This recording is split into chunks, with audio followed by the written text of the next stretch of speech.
Hello everyone.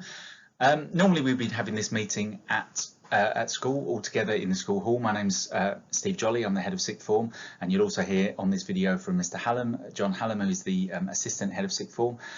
It just makes more sense rather than getting everyone to log in at the same time to do this as a video that you can watch back at your leisure, but there's lots of important information for the start of sixth form. One thing I want to say at the start of this is we're going to do the bulk of the presentation as if there aren't any restrictions in school. I think it makes sense just for us to lay out what the rules are. However, there are a lot of changes currently due to COVID restrictions and precautions that are being put in place. So if there is something like that, we'll just have it highlighted slightly different on the slide and make reference to it. So we've got what we would normally do under normal circumstances, and then if there are any sort of addendums at the moment because of COVID, we'll let you know. Okay, the first thing to say is that Year 12 is really important. As you're aware, A-levels now are exams at the end of 2 years. The majority of our students will be doing A-levels, although clearly we've got BTEC students as well. Anything they do in Year 12, they are going to need to know at the end of Year 13. It isn't a case of being able to just ease in and hope that you'll get a chance to go back over everything. It's really important that we start working from day one. So exams at the end of Year 13, actual A-level exams, but we will have internal exams at the end of June, and I'll come back to those towards the end of the video. BTEC courses, so for us that's business and IT, they do still have exams at the end of Year 12 as well as also at the end of Year 13, but BTEC is also sort of regular assessment during the year, units that add up towards the grade. And just one other thing about subjects is there are some students who are starting with 4, but most will end with 3. Even the top universities only expect students to have 3 A-levels. Degree apprenticeships only require 3 A-levels. So that's what we'll do. I realise some are starting with 4, but 3 is what we need. Attendance is one of the main reasons that we have this meeting and the video this year, just so we can tell you what we need. I would normally say and hope to make you laugh, but it won't work over video, that we try and use this as a way of getting the truth out to you before your children start to lie to you. Haha, it'd be funnier in person, I promise. But the first thing to say is that we're a sixth form, not a college. If students want to be able to dip in and out during the school day when they've got lessons go elsewhere, then FitzWimarc isn't for them. And I know you all know that to start with, but I just wanted to reiterate it. We have, under normal circumstances, 2 registrations a day, one in the morning, one in the afternoon. Obviously, PM registration is a bit different at the moment because of COVID and the staggered day. So our PM registration is still there. It's being taken from period 3 for Year 12s. We do allow sixth formers off-site at lunch. They have to sign in and out. Obviously, for fire reasons, we have to know who is on site. We manage that. If students are disappearing at lunch and not signing out, then that privilege might be withdrawn. It hasn't happened yet because most of them are pretty well behaved and realise the reasons for doing it. Year 12s need to be in school for the whole school day. Even under these COVID circumstances where we're social distancing, I think Year 12s need to be in school all the time. As I say, one of the issues with perhaps different settings are the idea that you just come in when you've got lessons. There is a whole heap of work for students to be doing for A-level and BTEC, so we need them to be in doing that work. Once they've demonstrated and learned how to work as a sixth former, we'll give them a bit of leeway in Year 13, but Year 12s, they are in from the start of the school day to the afternoon. We have the same expectations of attendance as main school, so 95% attendance as an absolute minimum. I could put on here the spreadsheet that you've seen before with the drop-off in grades. The students who are in all of the time achieve better grades than the ones who aren't. It is just absolute fact. Remote learning is something that we've always done in sixth form, or having the ability to remote learn.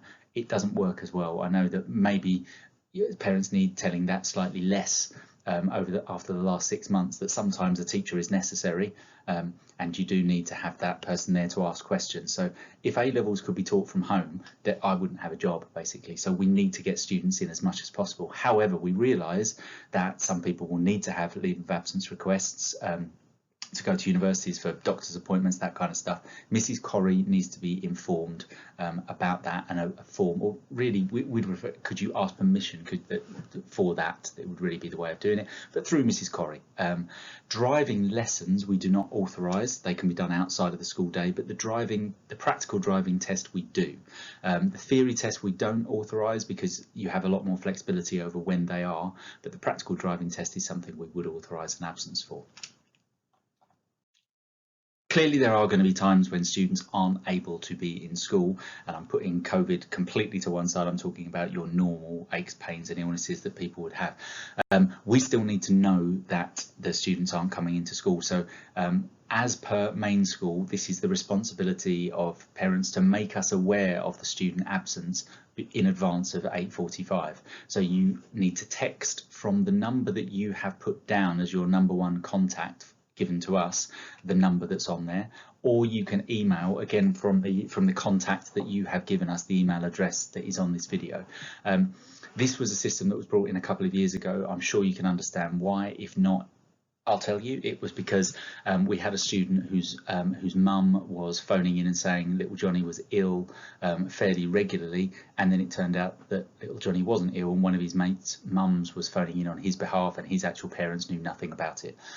Yeah, so what we've done is we've had to formalise the process so it comes through that one contact. If you leave a voice message or you contact us via another mean, we will contact the email address that we have on record or send a text and ask for confirmation. It might seem a convoluted way, but obviously our key thing is the safety and the whereabouts of your children, so that's the reason why that's done. Similarly, in sixth form, if someone says they're ill during the day and needs to go home, we will always do our best to contact you and let them know. Again, similar reasons.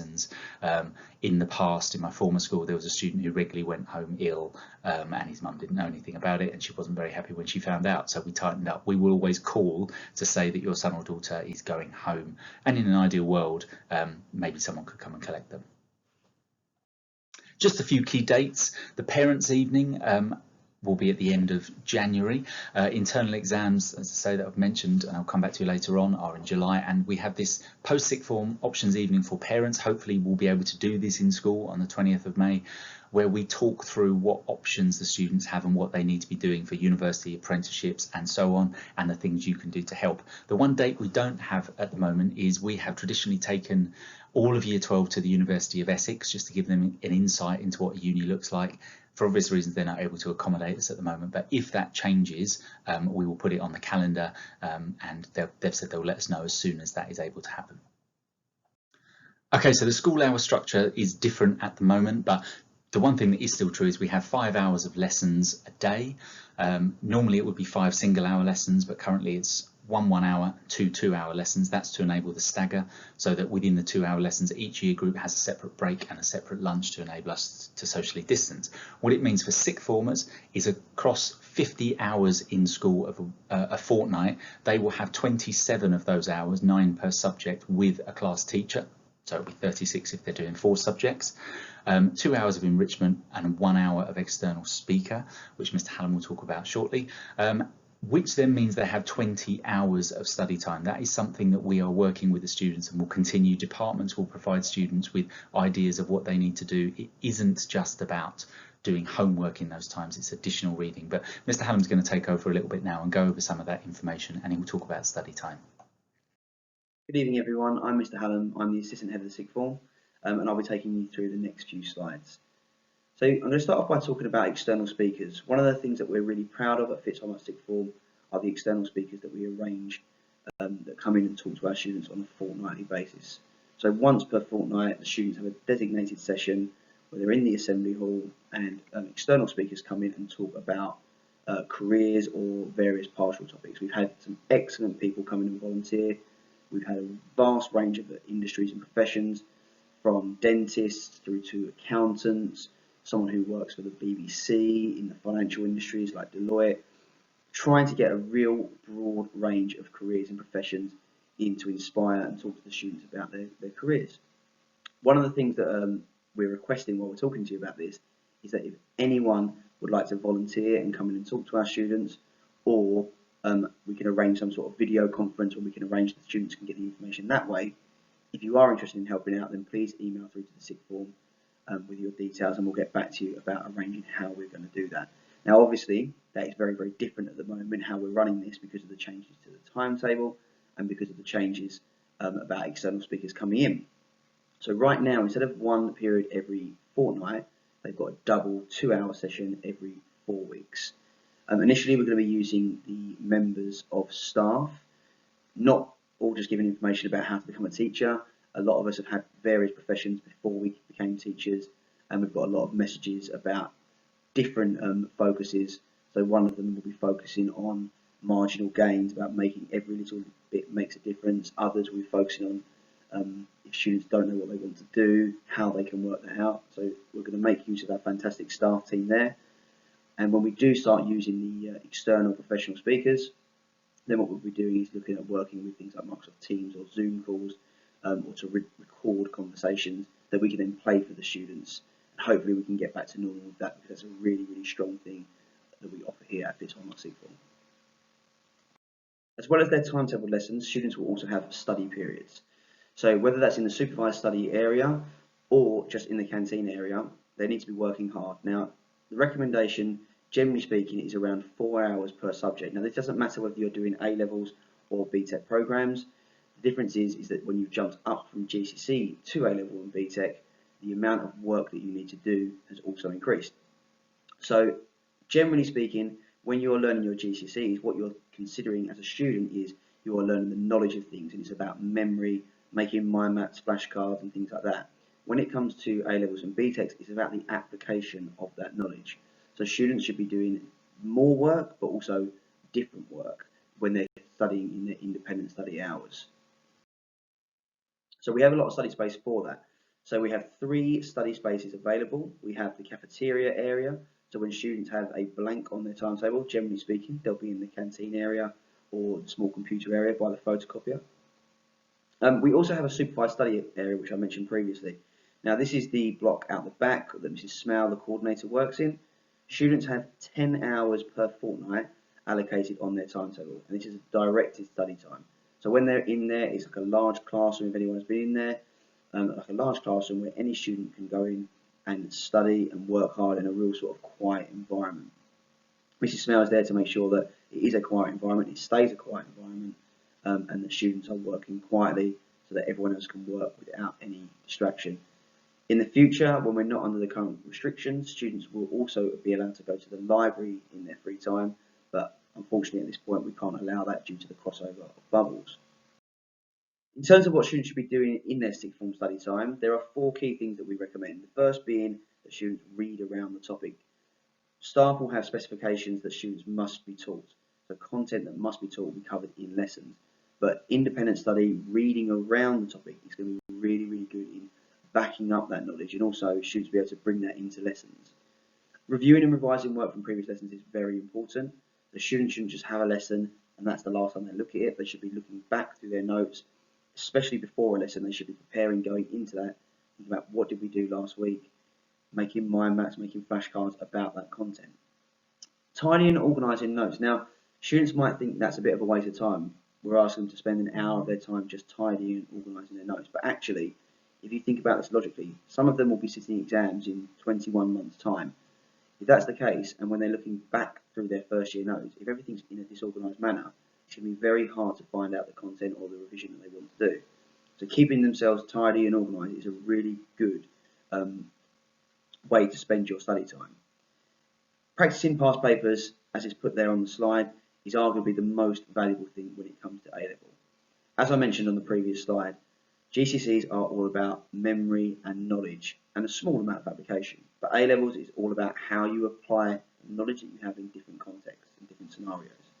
So the only way that you can really perfect this is by carrying out past papers, finding out where you make your errors, and obviously once you've found out how you make those errors, potentially doing those papers again. So not only doing them once, but also carrying them out again. By doing past papers, you are preparing yourself for sitting the exam for real. So if you advise your son or daughter to do anything, I would say past papers is the absolute key to being successful at A-level. One of the places that students can go to get information is on Sharepoint. So they can access this through their RM Unify sort of tab page. They will be able to log on to RM Unify, locate the Sharepoint, and once they click on the sixth form tab, they'll be shown what you can see on the screen there, which is all the subjects within the sixth form. Once they click on the subject that they've picked, so for example, this is politics here, it will be broken down. So there might be subfolders with lessons, there might be subfolders with units, for example, and within those there should be lesson PowerPoints, independent study resources, and worksheets that students can be doing in their spare time. They can obviously also revisit past lessons that they've already covered to make sure they haven't got any gaps from the lesson, or if they're struggling with something, some content that they can recover.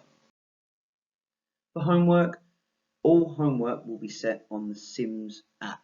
So staff set it via Sims and it goes through to the students and parents Sims app. You should have had an access code to see that now students certainly have that information. A point on the Sims app while we're there is that if for any reason the school has to go into a partial or full lockdown and students have to work off-site, then this is where work will be set. So if students need to access any work while we're off, Sims is the place to go for that information. A lot of your sons and daughters will be looking to get jobs. They may already have jobs. That's absolutely fine, and we encourage that. It's really, really good to develop some skills, and obviously they want to earn a bit of money to go out and pay for driver lessons and things like that. That's absolutely fine. Of course, we have no influence over how many hours they actually work, but generally speaking, we would advise students to definitely not be working more than 8 hours a week. Anything over that, we can start to see a negative effect on grades. We've had students in the past who have been working 30 hours, at McDonald's, and that just won't work. In terms of the work-life balance and the work-study balance, that won't work out. Students need to make sure that they are putting their studies first of all. So that's their first priority. So free time, I mentioned a little while ago that students will have free time on their timetables. I had a session on the very first day with all Year 12 students explaining that there's no such thing as free time while they're here at school. It is what we call study time. So when they have a blank on their timetable, the majority of them will be in the canteen area, or they might be sitting on the benches outside if the weather's nice. Now, when they have free time, they need to be studying. However, we need to make sure that there is a balance between academic work and the student's own life. So if you see your son and daughter not doing any work at all outside of school, then that should be a concern, because there should always be something they can be doing. And as I said, 4 hours per subject per week is roughly what we would recommend. But on the flip side of that, if you only ever see your son or daughter working, that would suggest that they haven't got the balance right. So no one should be seeing their son or daughter working until very, very late at night, every single night, running themselves into the ground, becoming stressed about workload. There needs to be a balance there in terms of what they need to be doing. So it says on the final bullet point there, students need to be smart and maintain a balance in these activities. And if anyone has any concerns over that, then please feel free to get into contact and we can talk to the students about how to manage that time. Mobile phones. So mobile phones is a big change from school to sixth form. In school, they're not allowed to have their phones on them all day. In the sixth form, they are allowed to have their phones. We want to treat them like adults. As long as they can stick to our very simple rules about phones, then we treat them like adults with their phones. So phones are fantastic tools when it comes to learning. So even in supervised study, if they want to use their phones to help them with work, if they need to research tasks, for example, that's great. They can use them. If they're in the canteen on a free period, on a study period, and they want to use their phone there to access homework or to access the Sharepoint, brilliant, absolutely fine. What we don't want to see is excessive use of phones in terms of social media and things like that. If a student is on a study period, my office actually looks out over the canteen area, and I'll regularly see students out there who will be using their phone to work on. That's absolutely fine. It's when they start using their phone for social media or whatever it is they want to do, Netflix, things like that, that's when we just start running into some problems. So we have every right to confiscate phones in the sixth form.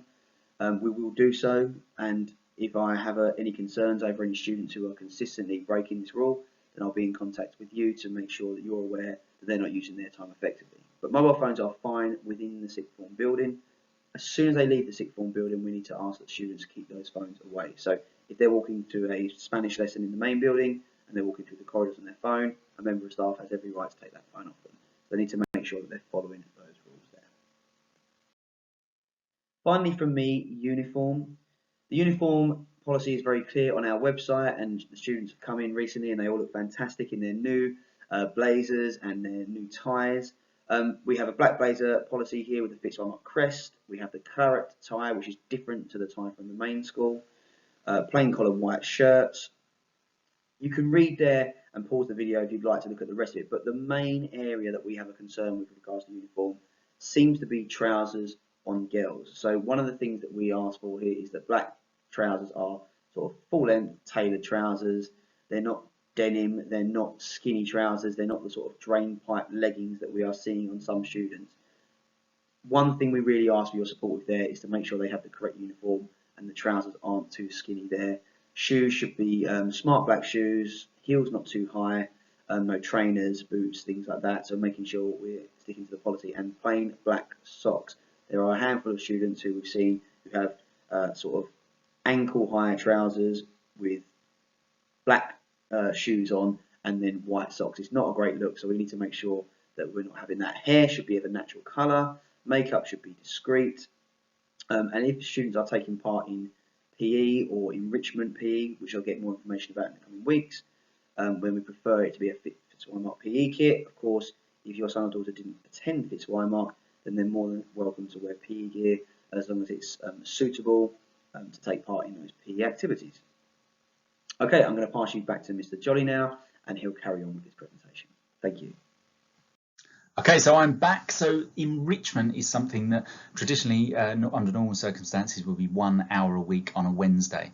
This is where students will do something non-academic. So it might be sport, it might be helping out in lessons, it might be volunteering, it might be Duke of Edinburgh. I have to be honest, at this stage, we are still a little bit unclear what we're going to be able to offer for the students. It's not just about distancing, it's the things that students would have done in the past, going and helping out in the community. There are less options available to. So I don't want to drag this out. We are still looking into exactly what our enrichment offer is going to be. But as soon as we can get it back to normal, it will be. The EPQ is something that I'll talk to Year 12 students about. It's an additional qualification. It's a research-based qualification. They do something of their own choice. It's the equivalent of half an A level, of an old AS level. And in a few weeks' time, I'll talk to all of Year 12 about it. But it's definitely something that, that sixth formers at Fitz can do. So keeping us up to date with contact details is absolutely fundamental. We will have an email group where we'll send information out to keep you in the loop about a variety of things. I tried to do that during lockdown for you as parents of students who are joining the school. I won't bombard you with just random stuff, it'll be things that are important. Reports go out via email now, so we need to have up-to-date contact details. You can change that via the app, and I'll talk about the app in a minute. But at its most basic, we need to have your contact details. I say this story every year that there was one student at my own old school who was ill one day, and we phoned home. They didn't answer the phone, and it turned out they had moved and hadn't let us know. We phoned both parental mobiles, and both of the parents had changed their emails, had changed their mobile numbers. We had absolutely no way of getting in contact with them, short of just running out into the street and shouting, does anyone know where Michael's mum and dad are? So it's really important that we have your contact details, and you can do it on the app, or you can contact us and we can change them. So many of you will have seen the Sims app as you are parents. It was the thing, I have to be honest, it wasn't designed for lockdown learning. It was designed as a homework app, but it was the way that we used it was the platform we used to get information across to students during lockdown as well. So I'm not going to talk through all of this because the information, you can pause the video and read it, but you will have the opportunity to have a link sent through to you, so you can have the app on a mobile device and you can basically see important information about your child.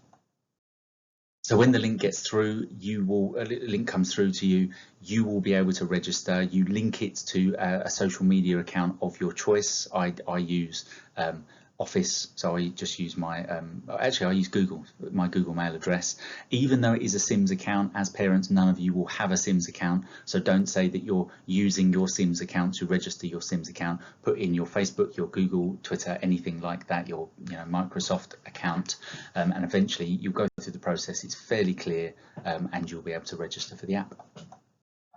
So this is all very small writing. Again, if you want to pause and look through, we will be sending through the links to everyone in the coming days. So you will be able to access the app, and once you've got your own link, I'll show you in a sec exactly what you can see on the app. So these are screenshots from my phone. I've currently got 3 children in the school, and what you can see is, I mean, I've got 3. I took these pictures last year, so you've got the names of your children, so you can see individual things. You can see their attendance. You can see the homework that they have been set. You can look at their timetable. Reports are kept there. The data collection bit in the second of those 3 shots at the end, that's the one where you can update any contact information. So it's really, really simple for you to do. It's useful. I mean, I'm a parent myself. I can't pretend it's something I look at all the time, but it is nice to be able to see what your children have got that day, and just to check that they're keeping up to date with homework. Changing courses is something that some students will do, and it's a good thing in the certain circumstances. So I often say that the most important job we have in the first month is making sure that students are doing the right courses for them. In the past, students would have done 4 subjects under the old AS level system. They'd have done it for a year, they'd have got qualification, and they'd have decided which of their 4 they wanted to stop. The government, in their wisdom, changed that system, so now we are just doing 3 A levels. Some students start with 4 to give them a bit of flexibility to decide which one to drop. Not everyone likes doing that because they feel like they're doing a subject for no reason. They don't get anything out of it, but I feel that for some the flexibility is important. We are not going to allow students to change or drop down from subjects for the first couple of weeks. I think they need to give it a go. It's not always a good idea at the end of the first week to want to change a subject on the basis of the homework, how much someone smiled, you know, those kind of things. We actually need to get the students to get a sense of what the lessons are like, and everyone is able to cope with 4 subjects if they are doing 4 subjects. So changing courses is fine, but we will lock them in at the start of October. If we start trying to change courses after the first month, it actually is quite difficult then to start catching up. So October is the last time you'll be able to change, and the students are aware of this. If anyone isn't clear on the subjects they're doing or aren't sure they're doing what they want, tell them to come and see either myself or Mr. Hallam, and we can talk them through it. The Bursary Fund is something that is vitally important for some students, but it is a small number of students. This is something that the government set up a good few years ago, where for students from families where they are economically disadvantaged and they may not continue in education, this is a way of students getting money. So we get allocated a pot of money. I think it's £22,000 we've been given this year, and there are different levels of payment for students. So as you can see here, anyone whose family income is below £30,000 a year will be allocated a bursary of up to £300 a year, depending on how many students we have apply. So you can see the different criteria there. The thing that I feel uncomfortable with this is we need to have the forms, we need to have evidence of household income. So if anyone is interested in this, Miss Corrie has got the forms. It is all in absolute confidentiality. I don't really like having to know the financial ins and outs of parents of people in sixth form any more than you like giving me the information, but it is genuinely only myself and Mrs. Corrie that see that information, and then it's locked away. So those forms from Mrs. Corrie, if you want to email and ask for one to be sent through, and we've got documentation on it so you can find out a little bit more, but it is money that is paid direct to the student on the basis of family income, but Mrs. Corrie is the place for that. Okay, reporting. Soon you will get target grades for the students for each of their subjects. So this is on the basis of their prior attainment. So students who got 9s, 8s, 7s in their GCSEs will have higher target grades than students who got 5s and 4s. This is just an indicator of what people with that level of prior attainment have gone on to get in those subjects. We will then, during the year, provide you with forecast information of where we think the student is at that particular point. So there's one around Christmas, one around Easter time, and then the mock exam at the end of the year. We will also, as been done previously, give effort information at that point. So it's just a way of keeping you in touch with how well your son or daughter is doing. So the end of year exams, I've touched on these a couple of times. These are very important for schools, particularly since AS exams have gone. I think it's important to realise that A-levels are difficult. I think I've made that clear a couple of times. BTECs are difficult, and there are increasing numbers of students who do it over 3 years. It depends how quickly a student recognises the way they need to work in year 12. We don't just, in an ideal world, everyone would go through and do their A-levels in 2 years. If it seems at the end of year 12, and the mock exams will be a key way of us deciding this, that actually they haven't learnt enough, they're not in a good enough place to go through, we will ask some students to resit. Now, this isn't some big threat that we're dangling over the kids all the way through their time in sixth form, but it is true. So if someone gets an A to a D in their mock exams, they're fine to continue. If they get an E or a U, it will need a meeting, and we'll talk about individual circumstances. There is no hard and fast rule here. It will depend on what has happened before. It will depend on the grades that we've given during the year. As a parent, I would be very unhappy if my child had been told she was going to get a B, you're going to get a B, oh, now you've got an E, now you've got to resit the year. If we have given fair warning that it isn't working particularly well, then that's a possibility. We have students each year who resit year 12, and it's a really good thing for them. So the students who resat, who just finished year 13, so did their year 12 in 2018 to 2019, there were 131 students in year 12 that year. 10 of them were asked to resit the year. I don't know if that sounds a lot, but the 10 of them did particularly well in their A levels last year.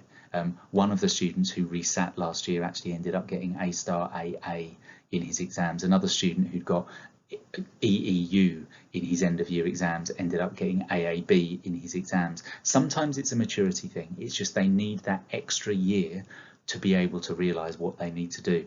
Students don't think they're going to like it, but actually almost across the board they realise it was the right thing for them. And the students who resat last year have gone on some fantastic universities, University of East Anglia, Exeter, just to think of a couple of the boys who have resat. So it does work.